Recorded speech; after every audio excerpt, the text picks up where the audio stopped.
Nyasi macheno manyiso lony yore mag pur igeno ni biro chakore ayanga e kaunti ma Nakuru odiechieng' ma kiny nyaka tarik 6 dweni. Nyasi ma kamano biro chiwo thuolo ne jopur mopogore opogore manyiso okenge ma gisegoyo kata ma gitiyo godo e medo bero sekta mar pur. Thoro mar wache nyasi en rango pur mabiro konyo chwalo ohala kod dongruok mar ochumi ka higani kwan duto mar riwruoge jopur omedore nyaka 127 kowuok e 120 ma higa mokalo.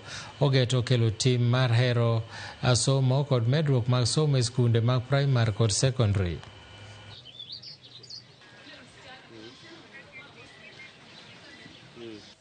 Waluongo ji te jowa modak Nakuru te ubiune maonyesho ma Nakuru.